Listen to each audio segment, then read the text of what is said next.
নমস্কার, good evening. আমি মাসায়াদ, জয় হিন্দ। আপনারা দেখছেন গ্রাউন্ড রিপোর্ট। আজ এই মুহূর্তে সর্বশেষ যে খবর আমরা পাচ্ছি, ভারত এবং পাকিস্তানের ডিজিএমও লেভেল বৈঠক সেটা শেষ হয়েছে, আজকের জন্য শেষ হয়েছে, এবং কার্যত ভারতের চাপের কাছে পিছু হটল পাকিস্তান। কার্যত আত্মসমর্পণের সুরেই পিছু হটল পাকিস্তান। ভারতের প্রবল চাপের মুখে পাকিস্তান লাস্টে স্বীকার করে নিল এবং তারা রীতিমতো এই কথাটা জানিয়ে দিয়েছে যে সীমান্তে আর সংঘর্ষ বিরতি চুক্তি তারা লঙ্ঘন করবে না। অর্থাৎ এই মুহূর্তের যেটা সবচেয়ে বড় খবর, ডিজিএমও টক্সের পর কার্যত পিছু হটল পাকিস্তান। ভারতের প্রবল চাপের মুখে তারা কার্যত আত্মসমর্পণের ভঙ্গিতেই পিছু হটল পাকিস্তান এই যে সংঘর্ষ চলছিল গত কয়েকদিন ধরে, সেই সংঘর্ষ থেকে। এবং তারা এও জানিয়ে দিয়েছে যে তারা এবার আর সংঘর্ষ বিরতি চুক্তি লঙ্ঘন করবে না। কয়েকদিন আগে আমরা দেখেছিলাম এই সংঘর্ষ বিরতি ঘোষণা হওয়ার পরেই পাকিস্তানের পক্ষ থেকে 3 ঘন্টার মধ্যে আবার এই সংঘর্ষ বিরতি চুক্তি লঙ্ঘন করা হয়। ড্রোন ধেয়ে আসে আমাদের ভারতের দিকে, ভারতের একাধিক জায়গায় তারা ড্রোন পাঠায়, এমনকি জম্মুতে নগরোটাতে একটি বিচ্ছিন্ন ঘটনাও হয় একটি আর্মি ক্যাম্পে। কিন্তু এই কোনো ঘটনাই একের সঙ্গে অপরের লিঙ্ক নেই এমনটা নয়, সবকটাই কিন্তু একের সঙ্গে অপরভাবে জড়িত। তার মধ্যে আজকে সবচেয়ে বড় ঘোষণা, ডিজিএমও বৈঠকের পর কার্যত চাপের মুখে আত্মসমর্পণ পাকিস্তানের, নতি স্বীকার করল পাকিস্তান এবং তারা জানিয়ে দিল তারা আর সীমান্তে সংঘর্ষ বিরতি লঙ্ঘন করবে না। কর্নেল রাজেন্দ্র ভাদুরী এই মুহূর্তে রয়েছেন আমাদের সঙ্গে। Colonel Bhaduri, Jai Hind and welcome to NKTV Bangla. Colonel Bhaduri, এটাই তো হওয়ার ছিল, এই যে ডিজিএমও টক্স আজকে সকালবেলা 12টার পর সেটা 5টায় শিফট হলো এবং আজ বিকেল 5টায় যে বৈঠক হয়েছে, এখনো পর্যন্ত যে খবর আমরা পাচ্ছি সূত্র মারফত, এই বৈঠকে কার্যত পিছু হটেছে পাকিস্তান। তারা সাফ কথা জানিয়ে দিয়েছে সীমান্তে আর সংঘর্ষ বিরতি চুক্তি তারা লঙ্ঘন করবে না। আর অ্যাকর্ডিং টু ডিফেন্স সোর্সেস যা আমরা জানতে পারছি, তাদের body language was very defensive. তাহলে কোথাও this is a big win for India. Colonel Bhaduri, এখন উইন কি loss is too early to give a verdict, but আমরা যদি পাকিস্তানের হিস্ট্রি, মানে পাকিস্তান মিলিটারির হিস্ট্রি যদি আমরা ফলো করি, তাহলে তো সিজ ফায়ার চুক্তি, যুদ্ধবিরাম চুক্তি তো অনেকবার হয়েছে। Recent in the recent memory 2003-এর চুক্তি, সিজ ফায়ার চুক্তি, কিন্তু তারপরে তো সিজ ফায়ার কতবার উল্লঙ্ঘন হয়েছে। এখন আবার ওরা বলছে যে we will not violate ceasefire. ঠিক আছে, you will not violate ceasefire, but then we can't be on a relaxed mode কি ভাই ওরা হ্যাঁ বলে দিচ্ছে তো ওটাকেই এখন মানে মেনে চলবো না। we'll be on our guard at all time, but as of now, yes, as of now, as things stand, হ্যাঁ ওরা বলেছে that we will not repeat in future. যে খবর আমরা পাচ্ছি, একদম পাকিস্তান সরাসরি বলেছে যে Pakistan will not escalate this confrontation further. Pakistan stated that it will not violate the ceasefire. এবার এখানেই একটা প্রশ্ন, কর্নেল ভাদুরী, কতটা ভরসা করতে পারি আমরা পাকিস্তানের ওপর? কারণ 2001 থেকে যে সিজফায়ার চুক্তি পাকিস্তান এবং ভারতের মধ্যে ছিল, সেটা তো হাজারো বার লঙ্ঘন হয়েছে। এবং আমি অত পেছনেও যাচ্ছি না, আমি 2 দিন আগের কথা যদি দেখি, যখন প্রথম এই সিজফায়ার কিংবা আন্ডারস্ট্যান্ডিং কিংবা যাই বলি, যেটা যখন প্রথম আন্ডারস্ট্যান্ডিংয়ে এলাম আমরা, যখন এটা সই হলো এবং ভারত এবং পাকিস্তান ঘোষণা করার অনেক আগেই প্রেসিডেন্ট ডোনাল্ড ট্রাম্প তিনি ঘোষণা করে ফেললেন, তার 3 ঘন্টার মধ্যে আমরা দেখেছিলাম পাকিস্তান সাইড থেকে ড্রোন ধেয়ে এলো পুরো কাশ্মীর থেকে শুরু করে ভুজ অব্দি, along the international border and LOC. Pakistan again attacked এবং নগরোটাতেও একটি আর্মি ক্যাম্পে হামলা চালানো হলো। ফিদাইন অ্যাট্যাক অনেকে বলছে, কিংবা টেররিস্ট অ্যাট্যাক অনেকে বলছে। We don't have the details yet. Can we trust Pakistan at such a stage? Now, on a lighter note, যেমন DGMO during his briefing he was talking of cricket in his childhood. On a lighter note, আমরা সিজ fire announce করে দিয়েছি, কিন্তু ওই সিজ fire হয়ে গেছে ওই মেসেজটা লোয়ার লেভেল অব্দি পৌঁছাতে পাকিস্তানের 2-3 ঘন্টা লেগে গেছে, মানে ঠিক আছে, their internet must be slow, so by the time they got the message, they had already opened up as usual कि रात हो गया, चलो चलाओ अभी टाइम है चलाने का. Anyway, that was on the lighter note, but the point is कि the lighter note itself gives the message that no, you cannot blindly trust the Pakistanis.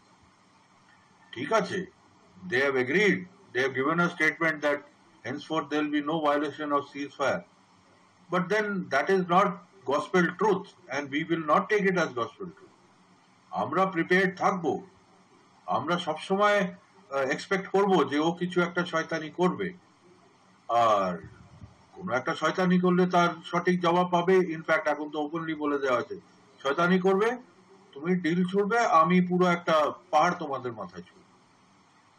Just in this context a point to note, the cease fire যেটা 2003-এ sign হয়েছিল, শুধু একটা জায়গায় permanently আর most diligently follow করা হচ্ছে, and that is the Siachen Glacier of Meghdut, the God-forsaken battle zone where nobody wants to fight. তো 2003 থেকে যে ceasefire declare করা হয়েছে, the Pakistanis don't try anything, they don't do anything, they don't open fire because আমরা ওখানে dominant position এ আছি and it is a God-forsaken battlefield. Even though Op Meghdut is still continuing, one of the longest running operations, but 2003 থেকে ceasefire is like an ironclad law there. Nobody fires, nobody violates the ceasefire there.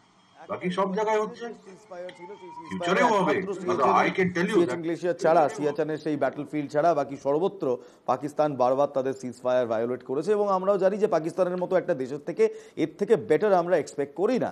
কারণ আজ কোথাও ডিজিএমওর যে press conference ছিল, press briefing ছিল, সেই press ব্রিফিংয়ে একটি কথা স্পষ্টভাবে জানিয়ে দেওয়া হয় যে পাকিস্তান এখন জঙ্গিদের হয়ে ব্যাট ধরেছে, ব্যাট করতে নেমেছে. আমাদের অপারেশন সিঁদুর কিন্তু ডাইরেক্টলি পেহেলগাঁওয়ে যে জঙ্গিরা এই বর্বরতা চালিয়েছিল, এই হামলা চালিয়েছিল, তাদেরকে নিকেশ করার জন্য, তাদের খতম করার জন্য ছিল.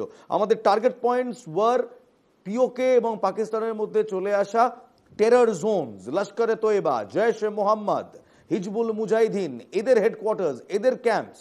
ইট was not against the Pakistani army. কিন্তু খুব অদ্ভুতভাবে পাকিস্তানি আর্মি অপারেশন সিঁদুরের পর যেভাবে জঙ্গিদের হয়ে ব্যাট ধরে নামলো ক্রিজে, সেখান থেকে দুটো প্রশ্ন উঠে আসে. এক, পাকিস্তানের মুখোশ খুলে গিয়েছে গোটা বিশ্বের সামনে. পাকিস্তান সন্ত্রাসবাদকে সরাসরি মদত দেয়, এই মর্মে এখন পাকিস্তানের কাছ থেকে সত্য কিংবা কথা রাখা এক্সপেক্ট করাটা কি আদৌ ঠিক হবে? দুই, এরপর যদি কোনো সন্ত্রাসী হামলা আবার ভারতের মাটিতে চালানো হয় এবং সেটা যেই চালাক, তার জন্য কি আমরা ডাইরেক্টলি পাকিস্তানকে লায়াবেল করব এবং তাদের বিরুদ্ধে যুদ্ধে যাব? কর্নেল বাহাদুর। না দেখুন, আমরা এইবার 9টা ঘাঁটি টার্গেট করেছি সন্ত্রাসের পিঠ ভাঙার জন্য এটসেট্রা. এইটা আমি জানি না, লেট মি বি ফ্র্যাঙ্ক, আমি এটা মানি না. কারণ আমরা সার্জিক্যাল স্ট্রাইক করলাম আর বললাম যে আমরা একদম পিঠ ভেঙে দিয়েছি, এখন আর হবে না. তারপরে আমরা বালাকোট স্ট্রাইক করলাম, আমরা বললাম পিঠ ভেঙে দিয়েছি, এখন আমরা এই স্ট্রাইক করলাম. What I'm saying is reality is different from what we want to believe. Reality is, যেটা আমি আপনার প্রোগ্রামে আগে বলেছিলাম, that এখন ওদের certain targets আমরা হিট করেছি. Either they will rebuild those destroyed structures or they will shift to some other place. এটা মানে ওই যে আমাদের হিন্দু মাইথোলজিতে রক্তবীজ রাক্ষস আছে না, যার এভরি ড্রপ ওটার থেকে আরো 100টা করে রক্তবীজ রাক্ষস ওঠে. এই দিস থিং ইজ লাইক রক্তবীজ. এটা মানে ওদেরকে ওর রক্ত ছড়িয়ে ওটাকে শেষ করা যাবে না. We will have to somehow find some other means to kill this Raktobij. because every time we hit them hard, they again appear from somewhere. So that is the point. And second thing, ki na, this war is not over. Operation Sindoor for the time being is over. But as far as I'm concerned, no, this war is not over. This war will continue. We will have to keep fighting and keep asserting our position of authority over Pakistan military and उधर the command structure, political and military, and internationally also আমাদেরকে continuously আমাদের perception build up করতে হবে to maintain our upper hand in this war. সঙ্গে থাকুন, colonel Bhaduri রয়েছেন আমাদের সঙ্গে। কিন্তু তার আগে পরবর্তী আলোচনায় যাওয়ার আগে ভারতের যে বহুস্তরীয় এয়ার ডিফেন্স সিস্টেম ছিল তার প্রশংসা আজকে ডিজিএমওর বৈঠকেও কিংবা প্রেস ব্রিফিংয়েও হয়। পাকিস্তান কোনোভাবেই আমাদের এই নিখুঁত ব্যবস্থা ভাঙতে পারেনি, আগামী দিনেও পারবে না। ফের পাকিস্তানের উদ্দেশ্যে ভারতের এয়ার ডিফেন্স সিস্টেম নিয়ে বার্তা লেফটেন্যান্ট জেনারেল ডিজিএমও রাজীব ঘাইয়ের। দেখব ये जो डायग्राम आप अपने सामने देख रहे हैं, ये मुझे एक इंसिडेंट की याद दिला रहा है। और मैं आपको इस उदाहरण के ज़रिए से एक ये एस्पेक्ट हाईलाइट करना चाहता हूँ। जब मैं स्कूल में था तो तकरीबन मेरे ख्याल से ये 70 का दशक था, और उस समय इंग्लैंड और ऑस्ट्रेलिया के बीच में, आज शायद क्रिकेट की बात भी करनी चाहिए क्योंकि मैं देख रहा था कि विराट कोहली ने टेस्ट क्रिकेट से रिटायरमेंट ले ली। कई भारतीयों की तरह वो मेरे भी फेवरेट क्रिकेटर हैं। तो 70 के दशक में ऑस्ट्रेलिया और इंग्लैंड की फेमस एशेज सीरीज चल रही थी, और उस समय ऑस्ट्रेलिया के दो बहुत तेज गेंदबाज जो कि क्रिकेट हिस्ट्री में बड़ा उनका नाम है, जेफ थॉमसन और डेनिस लिली, उन्होंने अंग्रेजी बैट्समैन और उनकी बैटिंग लाइनअप को तहस नहस कर दिया था। और ऑस्ट्रेलियंस ने उस समय एक कहावत निकाली थी, that from ashes to ashes and from dust to dust, if Thommo don't get here then Lillee surely must. और अगर आप इस लेयर को देखें तो आप समझ जाएंगे कि मैं आपको क्या बताने की कोशिश कर रहा हूं। तो अगर आप सारे सिस्टम्स को पार कर भी गए तो आपको फिर भी एयरफील्ड या लॉजिस्टिक इंस्टॉलेशन या जो भी चीज़ को आप टारगेट कर रहे हैं उसमें पहुंचने से पहले कोई ना कोई इस लेयर्ड ग्रिड का सिस्टम जरूर गिरा देगा। আমাদের লড়াই জঙ্গিদের বিরুদ্ধে, পাকিস্তানের মিলিটারির বিরুদ্ধে নয়, তাই আতঙ্কবাদীদের ডেরাতেই প্রত্যাঘাত করেছে ভারত। দুঃখের বিষয়, পাকিস্তান সেনা জঙ্গিদের সঙ্গ দিয়েছে, তাদের ক্ষতির জন্য দায়ী পাকিস্তানি। বার্তা ডিজি এর একে ভারতীর। We also iterated that our fight was with terrorists and their support infrastructure and not with Pakistan military.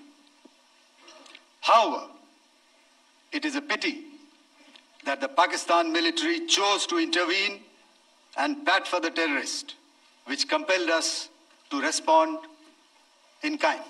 दोस्तों, हमारी लड़ाई आतंकवाद और आतंकवादियों के खिलाफ थी। इसलिए 7 मई को हमने केवल आतंकवादी ठिकानों पर ही हमला किया था।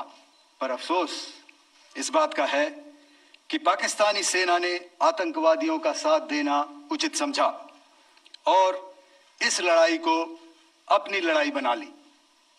इस परिस्थिति में हमारी जवाबी कार्यवाही अत्यंत आवश्यक थी और इसमें उनका जो भी नुकसान हुआ वे खुद इसके लिए जिम्मेदार हैं।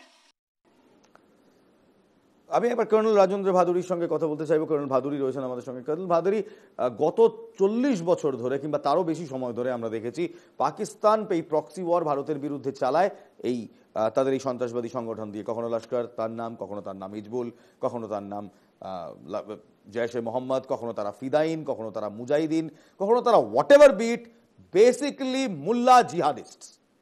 কিন্তু এই প্রথম দেখলাম in the last 5-6 years, এই আসিম মুনির আর্মি চিফ কম আর এই মোল্লা জিহাদিস্ট বেশি। Is this the reason Pakistan army directly got themselves involved in a war against terror? না দেখুন, বিফোর আই গো ফার্দার, আমি একটা জিনিস আমার পার্সপেক্টিভ দিতে চাই রিগার্ডিং দি কনসেপ্ট কি we are not at war with Pakistan, we are at war against terrorists. No, এই পারসেপশনটাকে, এই পার্সপেক্টিভটাকে ক্লিয়ারলি চেঞ্জ করতে হবে, এটাকে ক্লিয়ারলি ডিফাইন করতে হবে। We are at war, we fight terrorists in our own territory.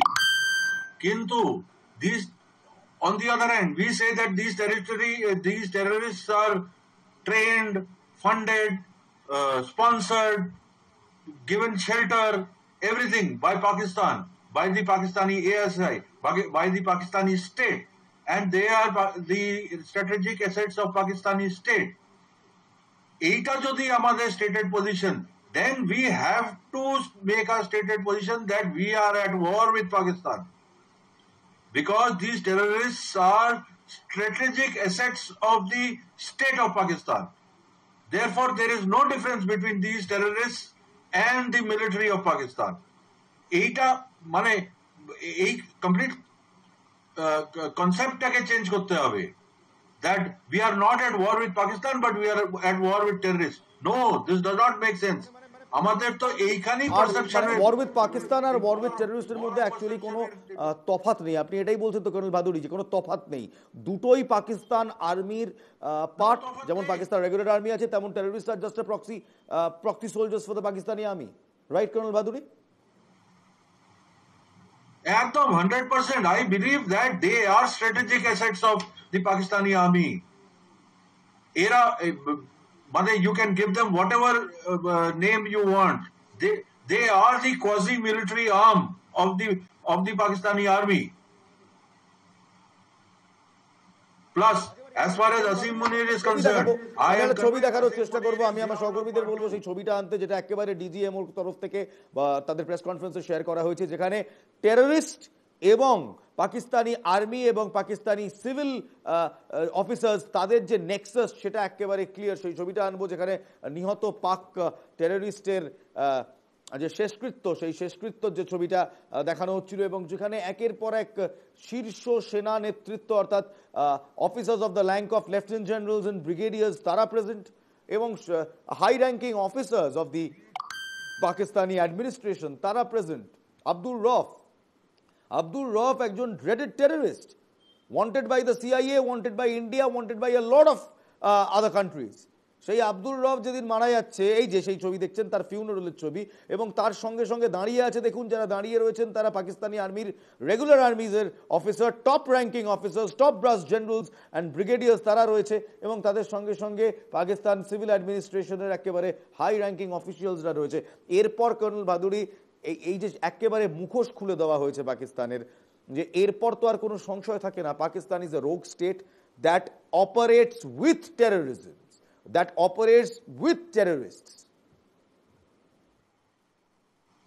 হ্যাঁ, তো সেটাই তো আমি বললাম, যে আমরা যদি ওদের মুখে খুলে দিয়েছি, তাহলে ডিজি এয়ার অফিস কেন বলছে that we are not at war with Pakistan?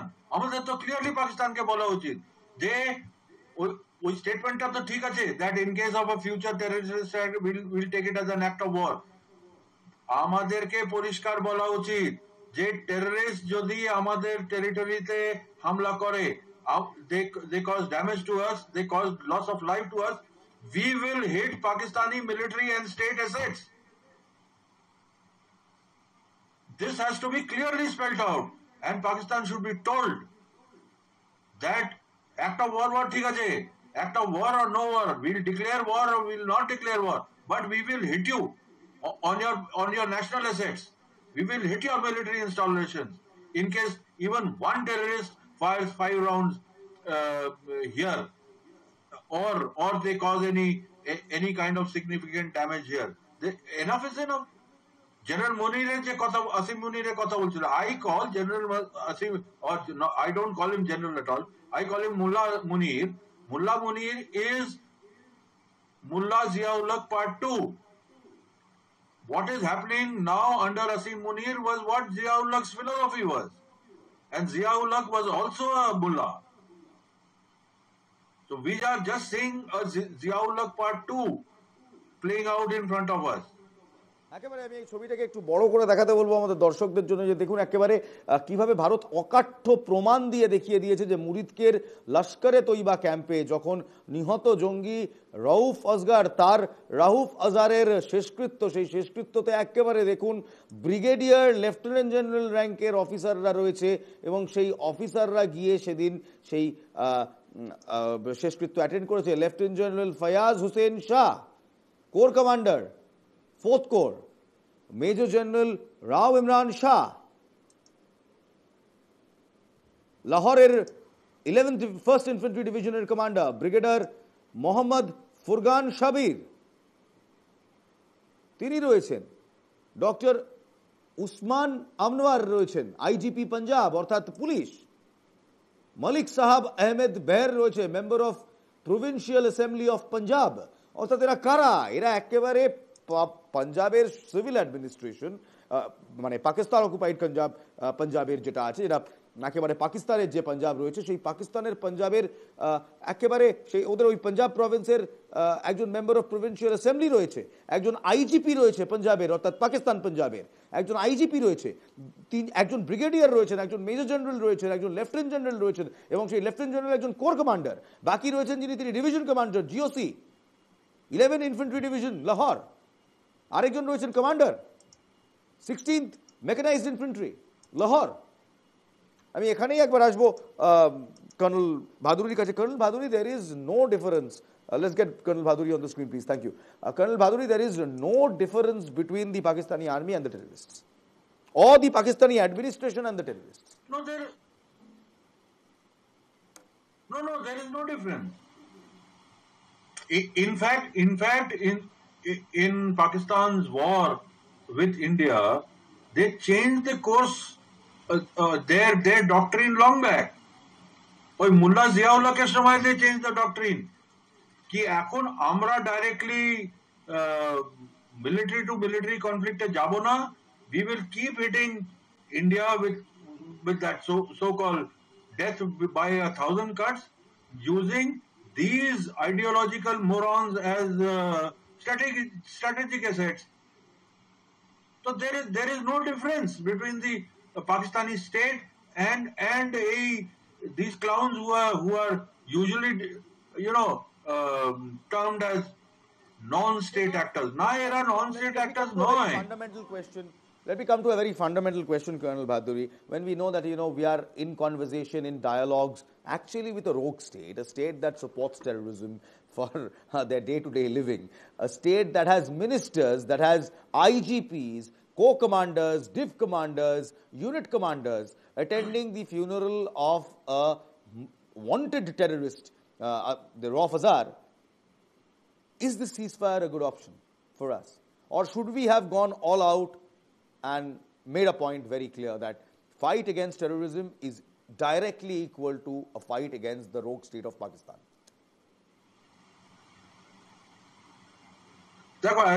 As a private citizen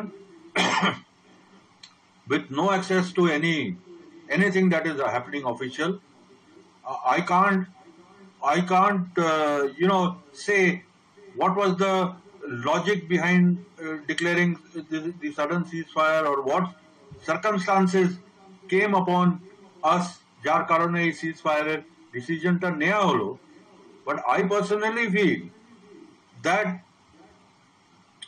this at least, if nothing else, এই যে আমরা মিসাইল স্ট্রাইকস করছিলাম, মানে let our BrahMos and other missiles show their effect, let us hit their targets. I think we did show. মানে কোথাও তো এরকম একটা সিচুয়েশন হচ্ছে যে হয়তো ব্রাহ্মস তার ক্যাপাবিলিটি দেখিয়েছে এবং সেই কারণেই তড়িঘড়ি পাকিস্তানকে আমেরিকার কাছে ছুটে যেতে হলো অ্যান্ড আমেরিকা ইন্টারভিন।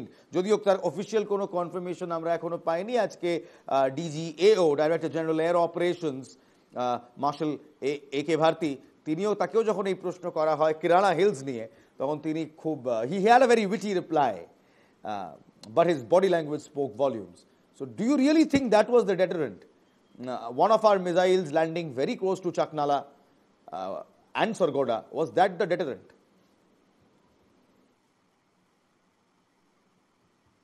আমি জানি না, মানে সোশ্যাল মিডিয়াতে যা দেখছি there is speculation, some people are saying কি ওই ওদের যেটা সার্গোডার কাছে যে ওদের nuclear stockpile that Kirana hills এর ওইখানে ওটার নাকি দরজার সামনে গিয়ে হিট করেছে।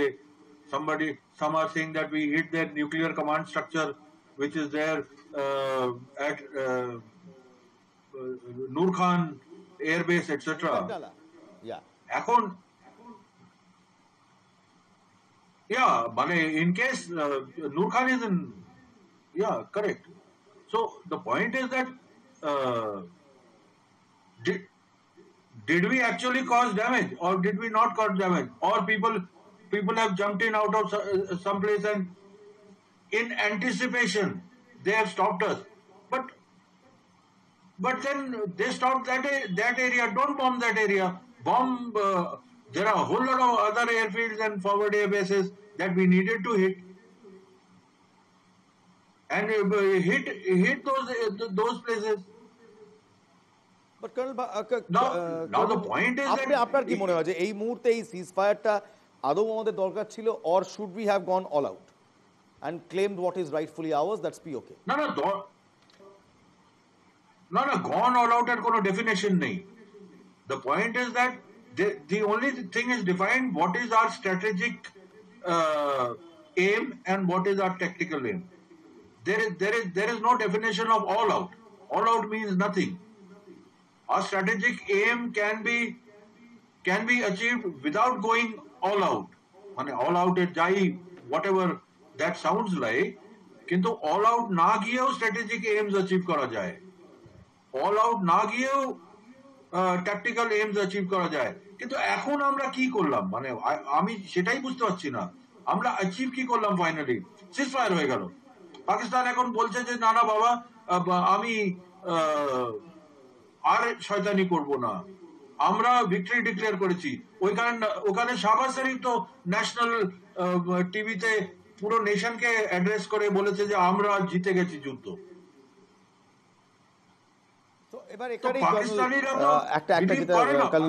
যেটা অদ্ভুত সমস্যা হচ্ছে যে পাকিস্তান তার প্রোপাগান্ডা চালিয়ে যাচ্ছে। If you look at Pakistani television right now, Pakistan television channels are portraying as if they have won the war.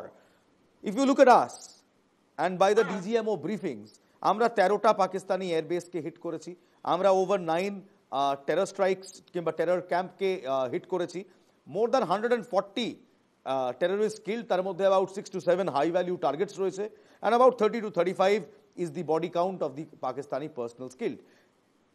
Does this suffice as a sufficient reply to whatever happened at Pahalgam? No, because আমি এই satellite picture যেটা even international sources যারা এই various এয়ারফিল্ডস এর hits এর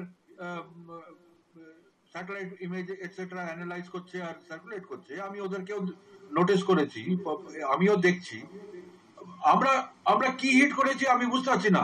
হ্যাঁ ঠিক আছে, we have hit, there is evidence that we have damaged one hangar here, made a crater in the middle of the runway at Sargoda.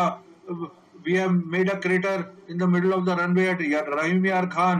Oh, একটা hangar ওদের Shahbaz base which is near Jacobabad, ওটা করেছি।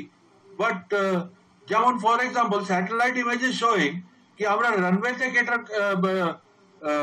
Crater তো করেছি, কিন্তু তার 10 metre আবার 50 metre দূরে বিরাট একটা ডিসপার্সাল, ওটাতে 3টে ট্রান্সপোর্ট এয়ারক্রাফট দাঁড়িয়ে আছে আনড্যামেজড। তো আমরা কি অ্যাচিভ করলাম? ওই ক্রেটারটা তো আফটার লেটার ইমেজারিতে ক্লিয়ারলি দেখা যাচ্ছে that the Pakistanis have already repaired that crater. So Sargoda runway is again serviceable. Same is the case of Rahim Yar Khan. একটা ক্রেটার রানওয়ে কে রিপেয়ার করতে কতক্ষণ লাগবে সময়? Fighter ops have again resumed in those airbases. তো আমরা কি damage করলাম? অর্থাৎ কোনো পার্মানেন্ট সলিউশন মানে এখান থেকে আসেনি, But sir, one thing we must give, that our air forces responded, our army responded, and our navy responded, and they've responded with might. This much we should give them. No. I 100% give everything. Our defense forces, Air Force, Army, and Navy with its surveillance drones, etc., all those, maybe a few BrahMos launched by them, have performed very well. But in the ultimate analysis, for example, you are saying 140 militants or terrorists or whatever, 67 high-value terrorists killed. 6 to 7. But who has done the counting? So this Whatever number, who has done this counting? না DGMO তো বলছে, কিন্তু এই numbers গুলো এলো কোথা থেকে? পাকিস্তান তো ডিনাই করেছে। আমাদের কি অ্যাসেটস অন গ্রাউন্ড আছে যারা গিয়ে ইন্ডিভিজুয়াল কাউন্টিং করেছে? আর এই 100টাকে মেরে কি আমাদের ফাইনাল সলিউশন হয়ে গেছে? কোথাও Colonel Bahadur, if I understand you correctly, the political will was low from our country. Did the political class need to step up the game a little bit more and go all out? And by all out, I mean doing whatever is necessary to take POK once and for all. আমি জানি না, taking POK এটা একটা emotional subject, but as a military professional, if you ask me, taking POK is not a military object which is achievable. 87,000 square kilometers of territory in 100% mountainous terrain with an adverse population is not an easy task to take over. POK joining us, those people rebelling against Pakistan or whatever, breaking away from Pakistan and requesting us to join up, and if that way it can happen, but militarily I don't see a possibility. তো ঠিক আছে, POK আমরা করে নিলাম। একটি খবর জানিয়ে দিই, যার 28 মিনিট বাকি, আর 28 মিনিটের কাছাকাছি, 27 থেকে 28 মিনিটের কাছাকাছি প্রধানমন্ত্রী নরেন্দ্র মোদী, তিনি অপারেশন সিঁদুর নিয়ে প্রথমবার জাতির উদ্দেশ্যে ভাষণ দেবেন, দেশের উদ্দেশ্যে ভাষণ দেবেন প্রধানমন্ত্রী নরেন্দ্র মোদী। পেহেলগাঁও অ্যাটাকের পর এই প্রথমবার অপারেশন সিঁদুর নিয়ে জাতির উদ্দেশ্যে ভাষণ দেবেন নরেন্দ্র মোদী। আর বাকি মাত্র 27 মিনিট পর সরাসরি প্রধানমন্ত্রীর বক্তব্য শোনার জন্য চোখ রাখুন NKTV বাংলায়। এই সঙ্গে আরেকটি গুরুত্বপূর্ণ খবর, দেশের মানুষের নিরাপত্তা সুনিশ্চিত করতে মহাকাশ থেকেও চলছে নজরদারি। কমপক্ষে 10টি কৃত্রিম উপগ্রহ ভারতবাসীকে সুরক্ষা দিতে প্রতিনিয়ত কাজ করে যাচ্ছে, এমনটাই জানিয়েছেন ইসরো চেয়ারম্যান ভি নারায়ণন। তিনি বলেন, দেশের নিরাপত্তা নিশ্চিত করতে কৃত্রিম উপগ্রহগুলির মাধ্যমে পূরণ করতে হবে সেই চাহিদা। 7,000 কিলোমিটার দীর্ঘ সমুদ্র উপকূলের ওপর নজর রাখতে হবে। সমগ্র উত্তর ভারতের ওপর লাগাতার নজরদারি চালিয়ে যেতে হবে। দেশের সুরক্ষা নিশ্চিত করার জন্য কৃত্রিম উপগ্রহ এবং ড্রোন প্রযুক্তির প্রয়োজনীয়তা অনস্বীকার্য বলেও মন্তব্য ইসরো চেয়ারম্যানের। রবিবার মণিপুরের ইম্ফলে কেন্দ্রীয় কৃষি বিদ্যালয়ের এক অনুষ্ঠানের বক্তৃতা দেওয়ার সময় এমন মন্তব্য করেন তিনি। শুনব। Food security, water security, strategic area. You know we are having our neighbors, you all know, I need not explain. If we have to ensure safety of this country, we have to really serve through the satellite. We have to monitor the entire 7,500 kilometer seashore area, we have to monitor. And the entire northern part, we have to monitor continuously. Without satellite technology, without drone technology, we cannot achieve that. Today I am happy to inform that at least 10 satellites are continuously working, 24/7 working for the strategic purpose to ensure safety and security of the citizens of this country. বেশ, তারই মাঝখানে operation সিঁদুর খতম, শতাধিক জঙ্গি নিকেশ জঙ্গিদের শেষকৃত্য ছিল পাকিস্তানি সেনা অফিসাররা, এমনকি সেনা কর্তারাও। ভারত আগেই তা নিয়ে সরব হয়েছিল। সেনার সাংবাদিক বৈঠক, সেই পাক সেনা কর্তাদের নাম ও পরিচয় প্রকাশ করেছে ভারত। তাতে পুলিশের আইজি থেকে শুরু করে সেনার লেফটেন্যান্ট জেনারেল অনেকেরই নাম রয়েছে। শুনুন। I have no doubt in my mind that we achieved total surprise, and those strikes across those 9 terror hubs left more than 100 terrorists killed, including high-value targets such as Yusuf Azhar, Abdul Malik Rauf, and Mudassir Ahmed that were involved in the hijack of IC-814 and the Pulwama blast. Colonel বাদুড়ি রয়েছেন আমাদের সঙ্গে। Colonel বাদুড়ি, so it is not only Pahalgam, IC-814 hijack, তার থেকে parliament attacks, অনেক অনেক বদলা নিয়েছি, অনেক অনেক কাণ্ডের, অনেক হামলার বদলা নিয়েছি। এমনকি এই যে ক্যাম্পসগুলো নিয়েছি, ক্যাম্পসগুলোকে ওড়ানো হয়েছে, সেখান থেকে আজমাল কাসাবের মতো কুখ্যাত সন্ত্রাসবাদীরা তারাও ট্রেনিং পেয়েছে, 26/11 মতো ঘটনা যারা ঘটিয়েছে। So do you call operation Sindoor a success?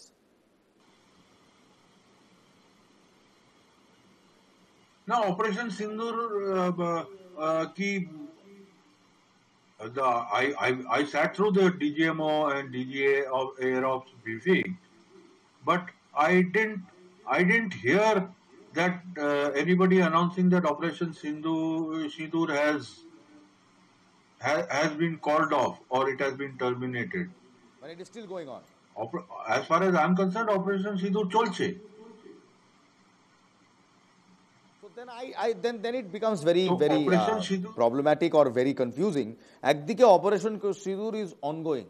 On top of that, we have a ceasefire without even declaring war at any point of time. Where are we right now standing? No. A ceasefire can be declared any time. Okay. Russia and Ukraine have been fighting for last 3.5 years. But there have been a couple of ceasefire declared. Russia declared a 48-hour Easter ceasefire. So ceasefire can come into effect at any time. That does not mean that the war is over. তাহলে আমি colonel বাদুড়ি That is what I am saying. জানতে চাই যে এরপর যদি পিওজ কে কিংবা মানে পাক অকুপাইড কাশ্মীর কিংবা পাকিস্তানের কোন টেরর ক্যাম্পে আমরা আবার একটা স্ট্রাইক করি, will that be a violation of this ceasefire? হ্যাঁ, আমরা যদি অ্যাটাক করি, it will be violation of ceasefire. Pakistan যদি পাকিস্তান নাকি ceasefire coming into effect 3 ঘন্টার মধ্যে ওরা নাকি ফায়ারিং করেছিল আর whatever you yourself announced as part of the introduction. So if that is a violation of ceasefire, then we in the interim period now, if we hit a terrorist camp somewhere, it will be the violation of ceasefire. At best we can say ki na amra terrorist camp hit korechi, but that is all. একেবারে আর 22 minute বাকি। 22 minute পর প্রধানমন্ত্রী নরেন্দ্র মোদী তিনি জাতির উদ্দেশ্যে ভাষণ দেবেন। Operation সিন্দুরের পর এই প্রথমবার তিনি জাতির উদ্দেশ্যে ভাষণ দেবেন। সংঘর্ষ বিরতির মধ্যে তিনি কি বার্তা দেন সেদিকে তো আমাদের চোখ থাকবেই। তার আগে গতকালকে নরেন্দ্র মোদীর একটি বক্তব্য আপনাদের শোনাবো যে গুলির জবাব গোলায় দেওয়া হবে। প্রধানমন্ত্রী নরেন্দ্র মোদী হুঙ্কার দিয়েছিলেন। কেন্দ্রের বার্তার পর ঠান্ডা পাকিস্তান, নতুন করে গোলাগুলির শব্দ নেই সীমান্তে, স্বাভাবিকভাবেই ছন্দে ফিরতে শুরু করেছে কাশ্মীর, খুলতে শুরু করেছে বাজার। ভারতের উত্তর পশ্চিম সীমান্তে 3 দিনের টানা গোলাবর্ষণ ও ড্রোন হামলার পর রবিবার রাতে জম্মু ও কাশ্মীর, পাঞ্জাব এবং রাজস্থানের সীমান্তবর্তী এলাকাগুলিতে তুলনামূলকভাবে শান্তিপূর্ণ রাত কাটাচ্ছে আমজনতা। ভারত ও পাকিস্তানের মধ্যে সাম্প্রতিক যুদ্ধবিরতির চুক্তির পর এই প্রথম এমন স্বস্তির মুহূর্ত এসেছে, এমনটাই বলছে স্থানীয় প্রশাসন। দেখুন,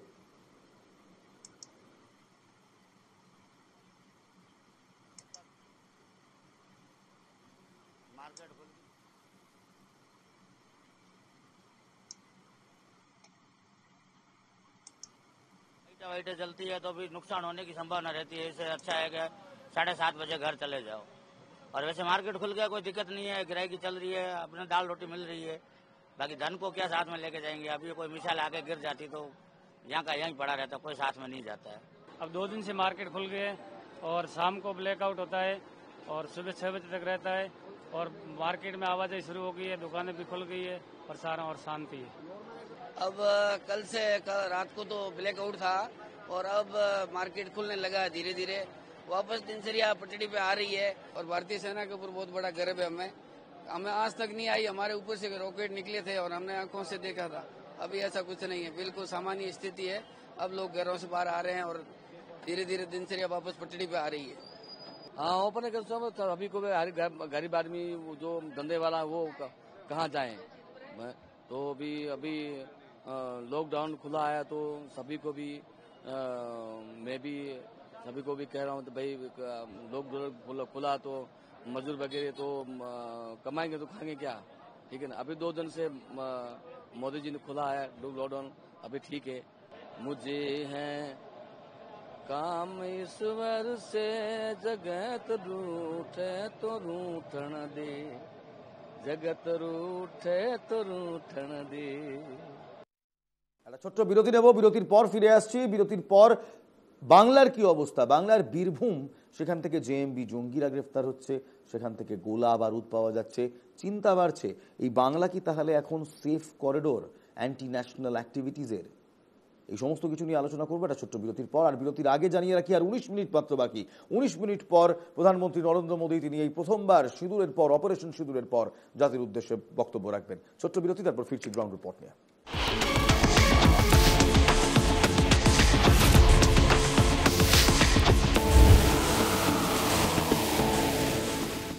বীরভূম ক্রমশই এই বীরভূম সমস্যার কারণ হয়ে উঠছে। এর আগে বীরভূম থেকে জেএমবি জঙ্গি সন্দেহে 2জনকে গ্রেফতার করা হয়েছিল, আর এবার আজ একই দিনে বীরভূমের 2টি জায়গায় রামপুরহাট এবং সাঁইথিয়া থেকে শতাধিক তাজা বোমা উদ্ধার হয়েছে এবং তারপরেই আতঙ্ক গোটা বীরভূম জেলায়। আমার সঙ্গে এই মুহূর্তে রয়েছেন কর্নেল রাজেন্দ্র ভাদুড়ি। আমি কর্নেল ভাদুড়ির সঙ্গে একটু কথা বলবো। কর্নেল ভাদুড়ি, বাংলার কন্ডিশন যদি এই মুহূর্তে দেখি, on one side we have Bangladesh, not so friendly neighbour right now. তার উপর বারবার কখনো বোমা, কখনো গুলি, কখনো জেএমবি কিংবা এটিবি, এই যে একাধিক নতুন terror modules, specifically Bangladeshi terror modules, Jamatul Mujahideen Bangladesh, ATB, Ansarullah Bangladesh যেটাকে বলা হয়, সিমি, পিএফআই, এদের ছড়িয়ে ছিটিয়ে আমরা কার্যকলাপ দেখি এবং এগুলো দেখি মালদা, মুর্শিদাবাদ, বীরভূম, দক্ষিণ 24 পরগনা, এইসব জায়গায়। Should be concerned in present state? মানে আমরা যদি সন্ত্রাসবাদের বিরুদ্ধেই লড়াইটা চালাই, সেই লড়াইটা এদিকেও হওয়া উচিত এবং অ্যাক্রস দ্য বর্ডার ইন বাংলাদেশও হওয়া উচিত।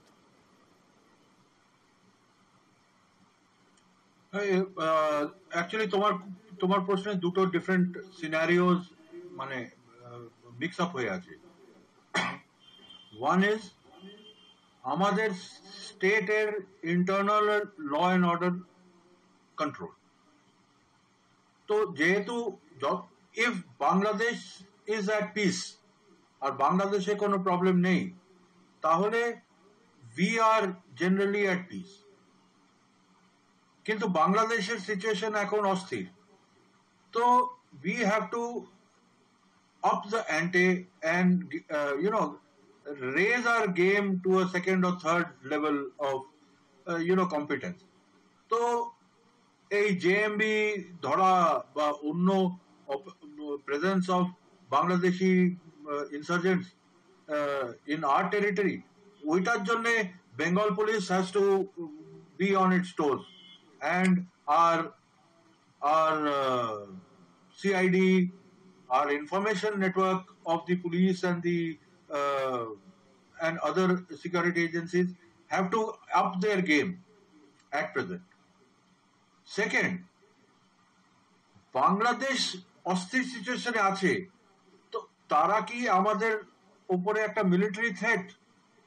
না, ওটা আমি দেখি না। Even Bangladeshis don't believe. হ্যাঁ, মানে সোশ্যাল মিডিয়াতে কি ছড়াচ্ছে আর ওদের র্যান্ডম পলিটিশিয়ানস আর ও বুড়ো retired major sahabs or student leaders ki chhadache, disregard that. But the Bangladesh army and the Bangladesh armed forces are clear that they cannot go into a war with India. ঠিক আছে, India যদি কোনো কারণে হামলা করে, they will try and defend their nation, obviously that is their job, but ওরা আমাদের উপরে হামলা করা মানে to initiate aggression against India, no, they are not in a state. বীরভূমের মাড়গ্রাম থানার বেনেগ্রাম থেকে প্রচুর পরিমাণে তাজা বোমা উদ্ধার করেছে পুলিশ। গতকাল রাত্রে গোপন সূত্রে খবর পেয়ে বেনেগ্রামের একটি পরিত্যক্ত বাড়িতে তল্লাশি চালিয়ে 3টি প্লাস্টিকের বালতি থেকে প্রায় 60টি তাজা বোমা উদ্ধার করে মালগ্রাম থানার পুলিশ। অন্যদিকে বীরভূমের সাঁইথিয়ায় হাতোয়ার অঞ্চলের আকুটি গ্রামেও বালতি ভর্তি বোমা উদ্ধার করেছে পুলিশ। যদিও এই ঘটনায় আতঙ্ক ছড়িয়েছে এলাকায়। রবিবার রাতে বোমাগুলি দেখতে পেয়ে পুলিশকে খবর দেওয়া হয়। বম্ব স্কোয়াড এসে দু জায়গাতেই বোমাগুলিকে নিষ্ক্রিয় করে। ঘটনার তদন্ত শুরু করেছে বীরভূম পুলিশ। কি জানতে পারছি সেখান থেকে শোনাবো। ভয় তো লাগবে না, ঘরের পাশে রেখে দিয়ে গেলে ভয় লাগবে না? কে করেছে আল্লাহ জানে, মানুষ থাকার কে করেছে কি করে বলবো। আমরা কিছুই জানি না, আমরা নিজে ধান ফান নিয়ে আনি কাজ নিয়ে মরছি। আমি চোখ অপারেশন করেছি পরশু দিন, আমি ঘরে অন্ধকার চুপচাপ বসে আছি। হ্যাঁ, কথা বুঝেছেন? এমনি কালকে পুলিশ হঠাৎ এসে আমি ওষুধ লাগাইছি, ডাইরেক্ট চলে গেল ওখানে, দিয়ে আমাকে ডাকলে বলছি কি দেখুন কী ভরা রয়েছে, কী আছে না আছে আপনারা তো সকলেই দেখছেন। কটা নাগাদ দেখেন আপনি বোমটা? ওই 4:30 সাড়ে 4টে হবে। আর যেমনটা বলছিলাম যে এই বীরভূম থেকে এই জঙ্গি সংগঠন জেএমবির সঙ্গে যুক্ত থাকার অভিযোগে বীরভূম থেকে দুজনকে গ্রেফতার করে পুলিশ। গত শুক্রবার এই দুজনকে গ্রেফতার করার পর তাদের জিজ্ঞাসাবাদ করে দক্ষিণ 24 পরগনা থেকে গ্রেফতার করে। তাদের মধ্যে একজন জেএমবি সঙ্গে সরাসরিভাবে যুক্ত বলে খবর পাওয়া যাচ্ছে, যদিও এখনো পুরোটাই সন্দেহের দায়রায় রয়েছে। সবাইকেই পুলিশ 14 দিনের হেফাজতে নিয়েছে। নলহাটি থেকে যাদের গ্রেফতার করা হয় তারা শাহ ইমাম শেখ ও আজমল হোসেন। শাহ ইমামের বাড়ি বীরভূমের পাইকর থানার রুদ্রনগর গ্রামে, তিনি পেশায় দর্জি। আজমল হোসেনের বাড়ি বীরভূমের নলহাটি থানার বানিওরের কাছে চণ্ডীপুর গ্রামে, সে পেশায় হাতুড়ে ডাক্তার। কলকাতা থেকে এসটিএফ এর একটি দল বীরভূম পুলিশের সঙ্গে একটি স্পেশাল অপারেশন কন্ডাক্ট করে এবং সেখানেই এই দুজনকে গ্রেফতার করে। জেলা পুলিশ সূত্রে খবর, গ্রেফতার হওয়া ওই দুই যুবক বাংলাদেশের জঙ্গি সংগঠন জামাতে ইসলামীর বাংলাদেশের সঙ্গে যুক্ত। গ্রেফতার হওয়া আজমলের বাড়ি থেকে বাংলাদেশের বেশ কয়েকটি ধর্মীয় বই, ল্যাপটপ, মোবাইল সহ বিভিন্ন জিনিসপত্র বাজেয়াপ্ত করেছে এসটিএফ। কি বলছেন তার মা বাবা, শুনবো। এটা স্যার আমি কিছু বলতে পারলাম না। তো আমি ছেলেকে বরাবর বলতাম যে আমি খুব একটাই ছেলে, আমি বরাবর বলতাম যে কারোর সঙ্গে দুষ্টামি করবে না, কারোর সঙ্গে করবে না। আর গ্রামের ছেলে বলতে পারবে না যে কারোর সঙ্গে গিয়ে মানে মদ খায়, গিয়ে দাড়ি খায় বা গাঁজা খাবে, কি করে ওঠা বসা করে, তাও না মোটামুটি বাড়িতেই থাকে, মোটামুটি কোনো ছেলের সঙ্গে মানে ওঠা বসা নেই। বাড়িতে আপনার ছেলের সঙ্গে অন্য কোনো অনেক লোকজন এসে মিটিং করতো? না না না, ওসব না, ওই বইগুলোই দিয়ে যেত, ওখানে ওই আসতো, আর অন্য কোনো কারোর সঙ্গে যোগাযোগ না। এই যে কারা আসতো, যারা এই বই দিয়ে যেত, এই সমস্ত জিনিসপত্র করতো, হঠাৎ করে পুলিশ এদের কেনই বা অ্যারেস্ট করলো? কারণ তার আগে, এই গোটা ঘটনাটার আগে বীরভূমের নলহাটির পাশিনালা এলাকায় বিপুল পরিমাণে বিস্ফোরক উদ্ধার করেছিল পুলিশ, এবং সেই বিস্ফোরক কালীপটকা কিংবা সুতলি বম কিংবা পেটো নয়। শুনুন কি কি ছিল। একটি পরিত্যক্ত বাড়ি থেকে উদ্ধার হয় 5200টি জেলেটিন স্টিক, 4500টি ডেটোনেটর এবং 150 কেজি বিস্ফোরক অ্যামোনিয়াম নাইট্রেট উদ্ধার করেছিল তারা। ভাবুন। আমি একবার কর্নেল ভাদুড়িকে নিয়ে আসবো। কর্নেল ভাদুড়ি 5500 জেলেটিন স্টিক, প্রায় 4500 টি ডেটোনেটার্স আর এবং 1500 কেজি অ্যামোনিয়াম নাইট্রেট বিস্ফোরক, এগুলো তো আর কালি ফটকা বানানোর জন্য ব্যবহার হয় না। We all know what these are used for. আর এই যে ইনডক্ট্রিনেশনের কথা বলা হচ্ছিল, যে কেউ এসে বই দিয়ে যেত, নর্মাল বীরভূমের বাসিন্দা, রামপুরহাটের বাসিন্দা বই দিয়ে যায়, কথাবার্তা বলে। One thing is evident, sleeper cells এখানে আছে, তারা রিক্রুটমেন্ট করছে। What do we do to stop it? বললাম, the local the West Bengal police has to up its ante and get its game in order. Plus এখন BSF, is it possible with the current political scenario, sir? No, দেখুন, see, when it comes to internal security, when it comes to a threat to sovereignty, internal politics should be thrown out of the window. If internal politics is detrimental to national security, then internal politics needs to be shut down. But আমি অন্য কথা বলছি যে ও মানে on an average there has been a very lax monitoring system of supply and purchase of explosive material.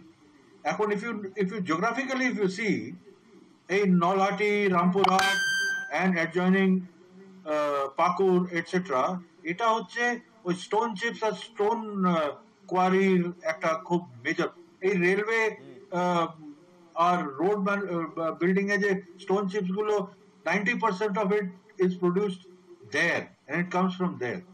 এখন এই যে gelatine sticks etcetera এইগুলো ওইখানে ব্যবহার হয়। তো ব্যাপারটা হচ্ছে যে হয়তো লিগালি পারচেজ হচ্ছে at one stage, but then after that purchase ওটা পিলফারেজ হয়ে এদের কাছে চলে আসছে। সো এই জিনিসটাকে মানে ওই ঘুরে ফিরে the intelligence infrastructure and the policing infrastructure has to up its ante. Plus এখন তো BSF has been given authority এখতিয়ার দিয়ে দিচ্ছে up to 50 kilometers from the IB. So up to 50 kilometers from the IB ওটা তো directly under the central government of India as far as এই ধরনের activities are concerned. ওটা directly under BSF responsibility. So BSF also has to raise its game.